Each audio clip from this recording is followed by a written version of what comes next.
Thank you, ladies. It is so wonderful to be back here with all of you again.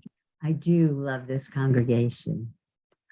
I was looking for a poem that expressed the path, and I looked and I looked and I looked, and nothing exactly matched what I wanted to read. So I decided I'd write you one. But I'm not a poet, so that's my disclaimer. I just wanted to share this with you. I call it The Hidden Path. The road ahead seemed straight and clear. Everyone was going there. All I had to do was follow them, so I dozed along the way. Then one day I stumbled, and that woke me up. I looked around and found a road that no one else had trodden. No one seemed to see it, or perhaps no one cared.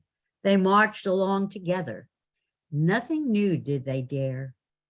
Suddenly, I was outside the box, standing only in my truth, with spirit holding my hand while laying ground beneath my feet.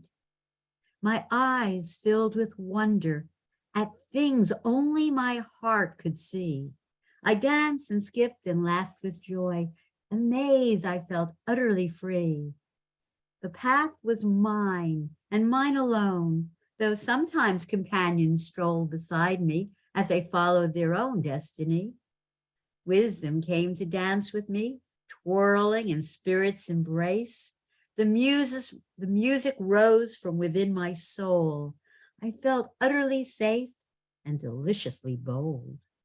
Even when mischief tried to catch me, I wrapped it in love and rose above the highs and lows of life, but clay to mold in the light as I carved my way.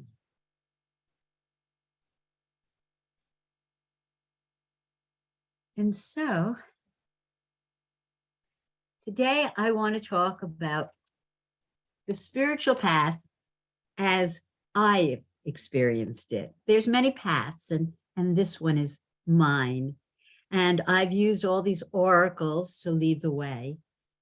And I see the spiritual path not as a distant destination, trying to work my way on a long road towards enlightenment, but rather for me, it has been a journey inward, leading to a deeper understanding of who I really am and to experience my authentic self. And so that's what my work is, finding the authentic self. And I believe that this is a journey that takes a lot of courage, because I define courage, it's not acting without fear, but rather it's stepping past your fear to go on and take whatever action you need to take. And I wonder, why is there fear even in the first place? One should think this was the easiest thing to do, just to be yourself. But the answer is that we live in a culture based on domination. And I have, let's see, there's green, and there it is, there. The courage to be a spiritual pioneer. And so I think it takes courage to be your authentic self, and that every act of seeking your knowledge is an act of rebellion. Because people who know themselves and see greater truths are harder to control. Some people are taught to believe that there's nothing beyond the material world. But nevertheless, they still have a desire, an innate desire to connect with something greater than themselves. And that causes a conflict because they don't believe it is possible. And so those people become, they have a conflict within themselves, and that makes them fear, distrust, and ridicule the people who do follow spiritual paths. And so this danger of following a spiritual path, this fear of it, is just the tip of an iceberg, because we live in a domination-based culture, which controls people through fear. And the powers that control this world have a vested interest in controlling what people believe. Now, spiritual awareness leads you beyond the black and white reality that everybody's been spoon-fed. Those who follow a spiritual path, they're not able to be controlled because they can see through the distortions to the corruption. And that's why spiritual paths are often hidden and only open to people with open minds. There's more to life than we can see. You cannot see an atom or a galaxy. And in your everyday view of life, you can't see that the body is 60% water, or that 90%, 99% of the space inside of an atom is utterly empty. So we're more space than we are substance. There are many facts that are real, but not something we can see. Yeah, but, sometimes you think about a person and then they suddenly call you. Well, there's no material way to explain that. But when you study astrology or tarot or the I Ching, Taoism or energy work, those are places where you can find explanations for how fate actually unfolds. And they offer insights into the meaning of life. I have spent my whole life being a spiritual pioneer. And when I first learned that real power comes from facing your fears, I asked myself, what am I most afraid of? And I decided it was being alone in the forest. I mean, there were mountain lions, porcupines, bears, elk, moose, and foxes in my forest. And so I come from Brooklyn, New York. I mean, that's a place where seeing a live tree is so amazing. They actually made a movie about it called A Tree Grows in Brooklyn. So I could understand being afraid. But to face my fear, I moved into the forest and I lived in a tent for 6 months a year for 6 years. And in that little homestead, I experienced Mother Earth and the Divine Mother and the mother within myself, as well as how to mother others better. I always felt that there was a spiritual power watching over me. When the lion walked around my tent at night, or the moose was knocking down little trees right above me, or the bear tore my tent again, I got scared. And when the terror came upon me, as it did all alone there in the night, I imagined that I was lying in the embrace of the Divine Mother. And pretty soon I felt safe, utterly safe. And a wondrous bliss came over me. And after a while, every time I got frightened, I began to view it as like a surfboard. I could just ride it. And if I can completely surrender into it, it would take me to a place of bliss. And over the years, I found that if I had a daily practice and I consulted my oracles, they always gave me an overview and they lifted me out of my tumultuous emotions, past my doubts and my fears. And they brought me to a place where I felt calm, and they showed me not only what was happening, but why it was happening. And so even when life carries me away and I can't meditate or consult my oracles, I still feel that presence beside me, helping me make decisions and navigate my way. And let's see. I look at the spiritual path, and here's a quote. The spiritual path is simply the journey of living our lives. Everyone's on a spiritual path. Most people just don't know it. And I thought this was a great picture because it just showed you all the paths. How does one go back? Uh-oh. There. I did it. technology. So I thought we'd look at, oh, I'm so sorry. My thing has just gotten all confused. There. Thank you for your patience. So what I wanted to define a spiritual pioneer. And it's someone who can trust themselves and step away from the common path to forge their own. That's why I wrote that poem. That's what that's about. And they understand that there's more to life than meets the eye. And they do not allow any social norms to control them. They decide what's right for themselves. And they look for the deeper meaning and purpose in every part of their lives. And mostly, they acknowledge that the feminine and the body are spiritual. That alone makes you a pioneer. Because in this culture, this empire culture, all things that are masculine functions are elevated, while all the feminine functions are suppressed or demonized, actually. And especially the body. The body gets the brunt of it. Even spiritual systems that acknowledge the divine feminine do not acknowledge the divinity in women.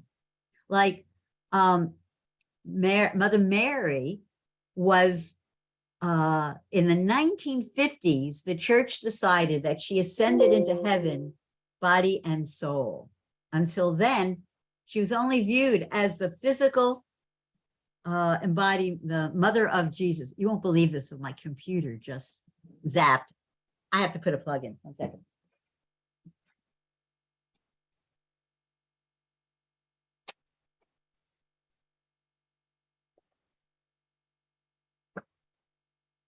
I'm sure she's going to make the point, but women still can't not be priests in the Catholic Church either.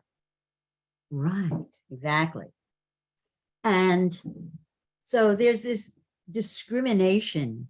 And in the Hindu religions, they worship goddesses, lots of goddesses. And yet women in many parts of India are still treated like chattel. They belong to their fathers, have to be obedient to their fathers and their husbands. The biblical religions originally condemned the body as the realm of the devil. Therefore, if we acknowledge that the body is holy and that it's the temple for our soul, that it's a vessel of gnosis, knowledge, and it's a source of intuition, to do that takes courage. When you honor the divine mother, when you honor your own mother, and you appreciate the value of dreams and intuition, and consult oracles, and spend time meditating, and heal yourself or other people with energy work. And when you realize and know that we live in an interconnected universe, all of those awarenesses are acts of true courage. And this wisdom is what makes you a pioneer, for you are pushing the frontiers of our collective belief system. Even loving yourself and taking care of your own needs, believe it or not, that too is pushing the frontiers of a culture that teaches you should always sacrifice yourself for others.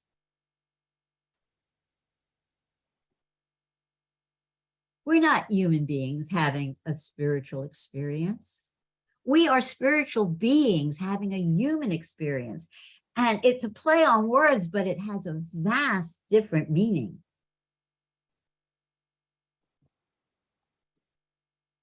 And so, if this is about how you walk the path, here's some strategies. One is that you can turn to these different oracles, and it's really simple. You could just draw a card that has words on it and read the words. I create affirmation cards, and I pick one every morning, and it focuses me on some part of my life that I'm grateful for. And I have other cards that have just a phrase on it, but when I have a problem, I draw one of those cards and it gives me the most amazing answers. So simple little things, turning to these different ways for specific guidance. Now, another is to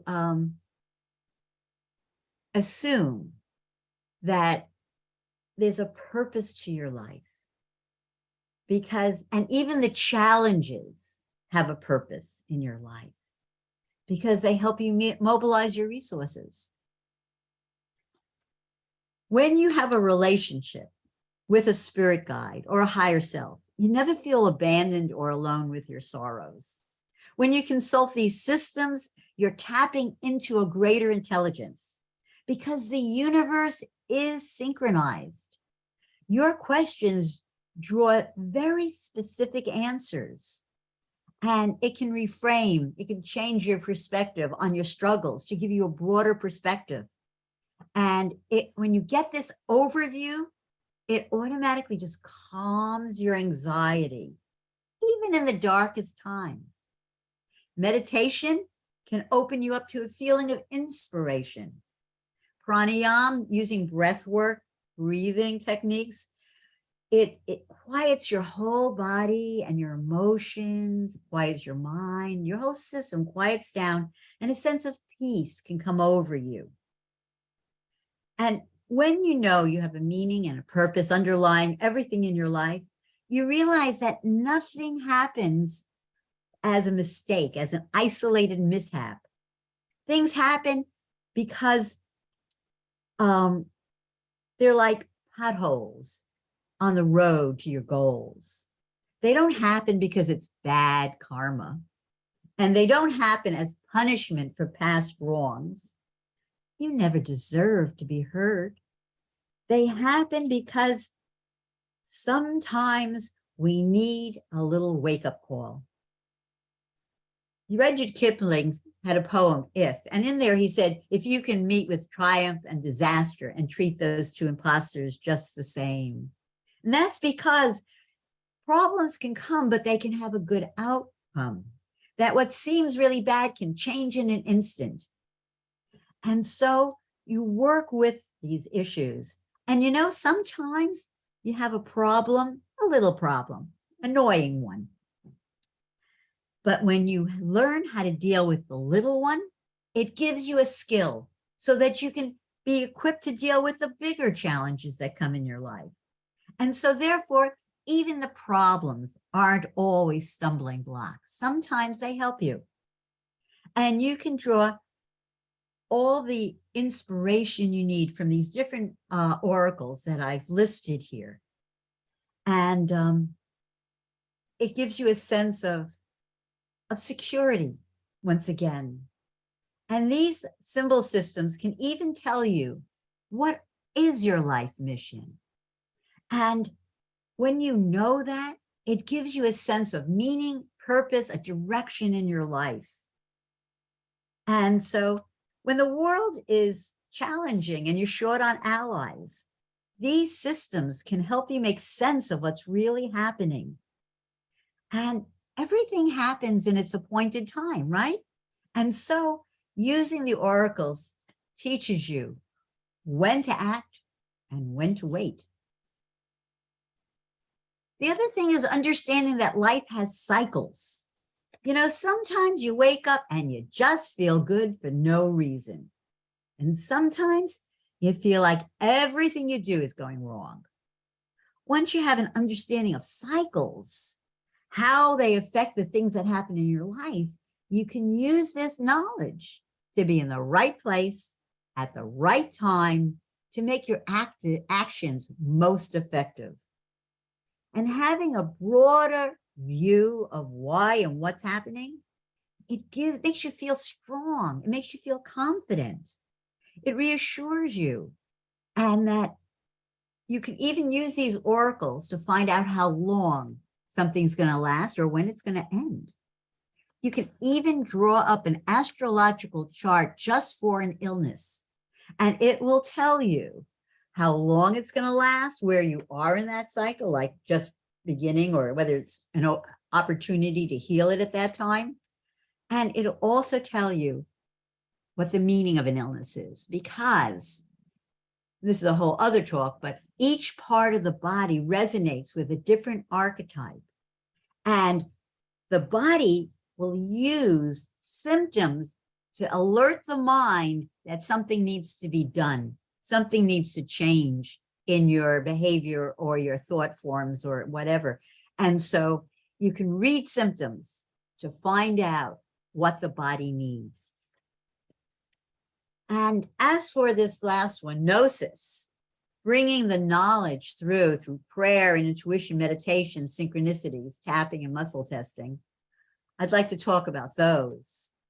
Socrates showed that he could lead a slave, an uneducated person, to discover Pythagoras' theories just by a series of questions that would draw out the knowledge that lives within them.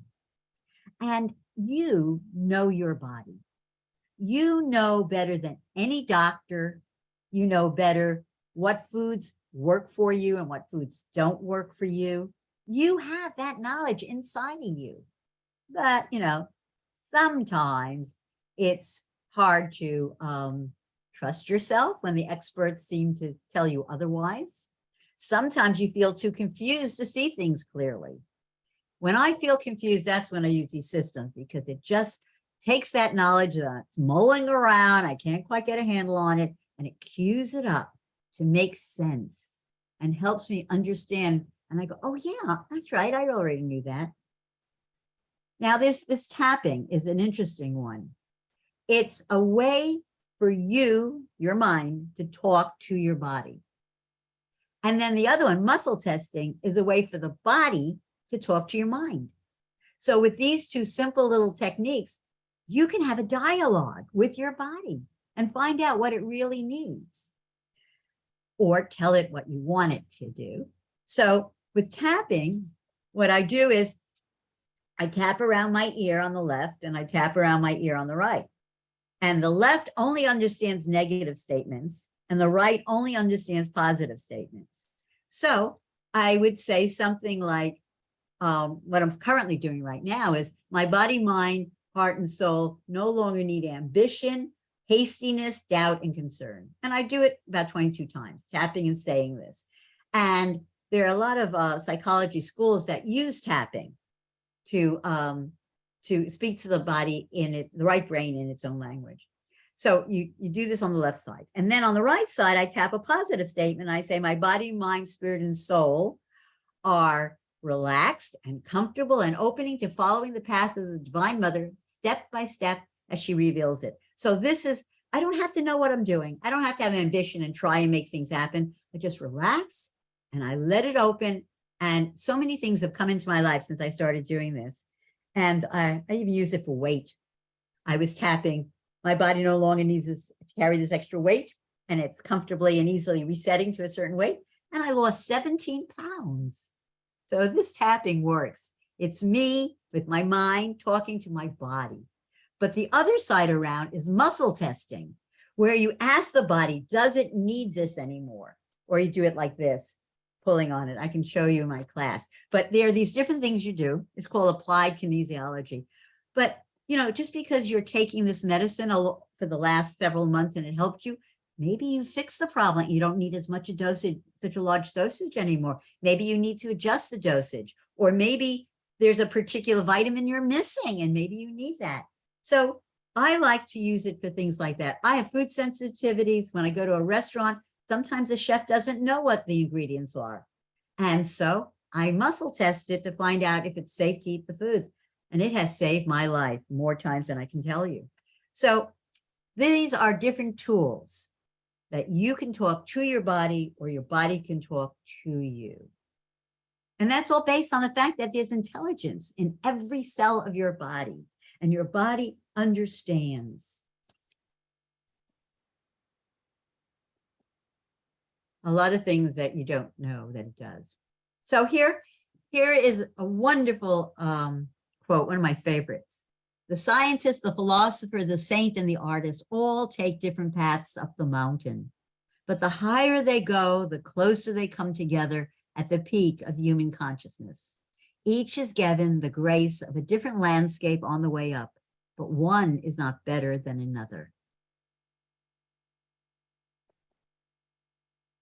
And so facing initiations, every event that happens in your life can be viewed as an initiation on your path to higher consciousness. Every time you interpret what's going on, every time you make a decision or you take an action, it's filtered through a certain set of beliefs. As you evolve, your beliefs change. That act of changing your beliefs is an initiation. And as your beliefs change, sometimes it's easy. It's like taking off a coat. And sometimes it kind of feels like scraping off a layer of skin. It can be sometimes pretty hard to change your belief systems. And the second one is every quandary is an opportunity to tune into the transcendent third. That's the perfect balance between two different options. When you look at the world through either or, that's a very narrow set of beliefs, black and white again. However, you can look at the world through yes and. So a person is telling you a point of view that you don't necessarily agree with. But if you jump in and say, no, no, no, it's not like that. It has to be a certain way. They stop hearing you. So whatever words of wisdom come out of your mouth, they're not even going to get it. But if you start with, yes, I see how you see it. And we could also see it another way. Yes, and. That becomes a more inclusive way of life, a more bonding with other people way of communicating some things that might be even difficult. So always looking for the transcendent third, the way in which you can win and I can win, how we can come together in some kind of a creative solution is inclusive. And as I said earlier, mishaps are not always what they seem to be. I mean, we'd like to get rid of all the problems, but sometimes we need them because they might help us readjust our goals and our focus. And sometimes they're really important. They get our attention and they make us stop and think and help us redefine our goals a little bit. You know, when everything's going well, we seldom question what we're doing. I mean, if it isn't broke, why fix it, right? But what if we've outgrown that particular direction? Sometimes we need something to help us pry our fingers loose from something we're holding on to. And just because we have to move on, it's time, even if we don't want to. So when we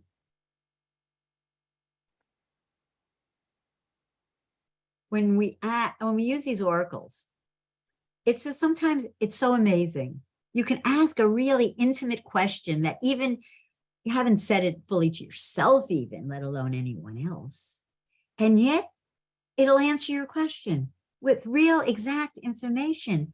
And I just wonder, how could that happen? How could these oracles know this stuff? So there's one of two possibilities. One is that there is an overriding intelligence,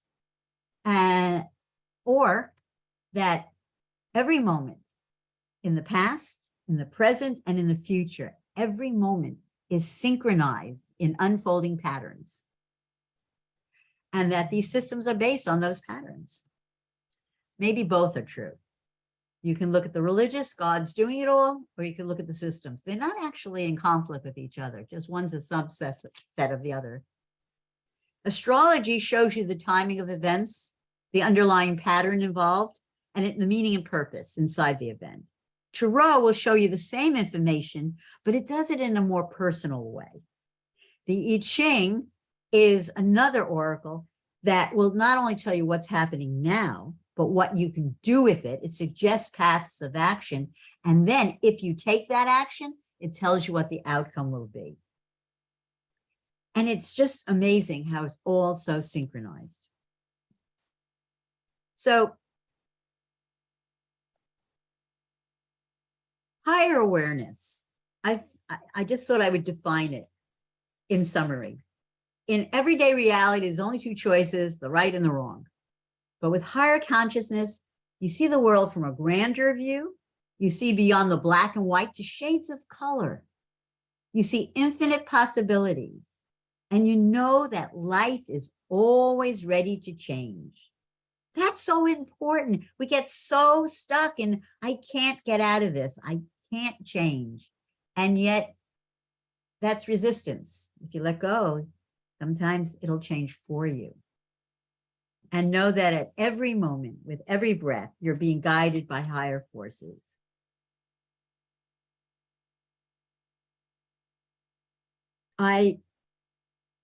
On my path, I've been confronted by vast challenges. When my son Bodhi died, and when he was born, actually, when he was born and when he died, both times, I was launched out of the material world into a transcendent spiritual state of enlightenment. And I stayed in that enlightenment for a whole year, when he was born and when he died. When my husband died, I was cast down into the depths of my mind, and I floundered in endarkenment for a couple of years. The spiritual path is demanding.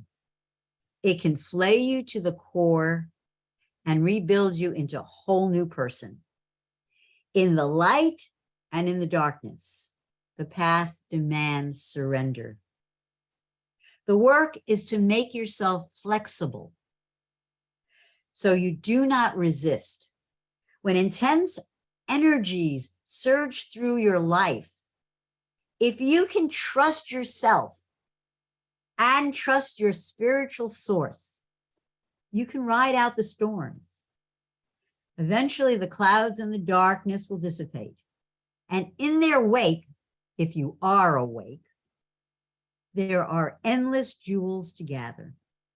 There's wisdom, there's overviews, insights, understandings, and a greater sense of being accompanied on your journey. Let's see. Wanted to share this with you. Here, we start with the inside. These are chakras, and those are energy centers in your body that correspond with organs, but they also are, there's different colors and there's energetic qualities to them. So if you understand that, like the throat chakra, I had a client once who came in and she said, my kids are driving me crazy. My husband's driving me crazy, and I'm a teacher and I can't even stand the kids in my class. My whole life is so difficult. And I said to her, do you sing? And she's like, what? I told you I had all these problems. And she said, and I'm asking her about singing, but in that, oh my goodness, where'd it go? Technology is so marvelous. Here it is. So, but I saw that I was using an astrological chart, but I could see that her chakra in the throat was clogged. And because there was a congestion of energy, stale energy in her throat, the energy wasn't moving through her body. And so it was cutting her off from herself, cutting her off from her words, cutting her off from her truth. And so she felt cut off. And then everybody else seemed to be manifesting it through her perspective. And so by opening up the third chakra, it let the energy flow. And she came back 2 weeks later and she said, wow, the kids changed, the class changed, and my husband changed. The only thing that changed was I had her singing every day in the shower or whatever. She used to be an opera singer and she didn't sing at all anymore. She was cutting off her main vein. And so understanding the chakras, you can see where when you're having some miseries, where you're blocked, and by opening them, the energy begins to flow and your life seems to turn out better these days. And so that's working with chakras. This is all energy work. And then over here on the other side, each chakra corresponds with an auric field. There are people who can see auras, but even if you don't, there are energy bodies here that, a person could walk in the room with a long, heavy face. They don't have to tell you they're miserable. little black cloud. You can actually kind of see it, or at least feel it. And that it talks about all these energy fields. I study with Brooke. I study these Qigong exercises that help us work with these different and clear all these different energy fields around us so that we can attract into our lives just what we need and want. And this last one, I just wanted to show you that it's too small for you to see all the little chakras, but they're noted on this. And there's these different cycles around it. And it's all about the energy field that comes around our bodies. And you can work with those and clear the energy fields. And what that does is it attracts into your life the things you want. And so it's working with that, these higher forces to make your life work better and better.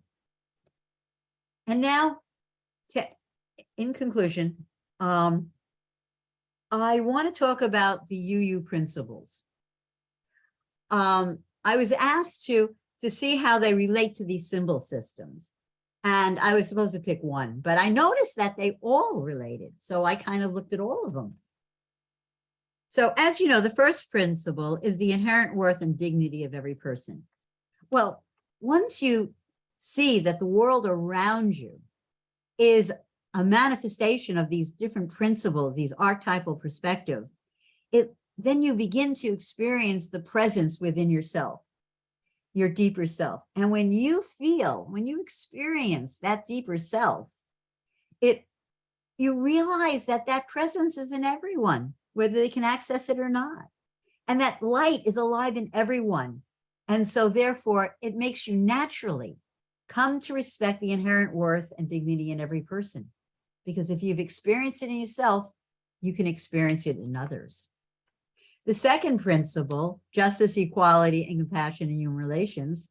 And the sixth principle, well, when you realize through this path that you are answerable to your higher self for everything you say and everything you do, it motivates you to live in balance with yourself and in balance with other people and with the world around you.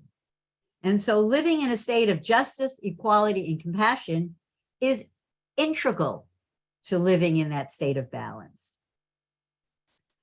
In the fourth principle is a path to gnosis. Because when you study the archetypes and these systems, it leads you to the self-discovery.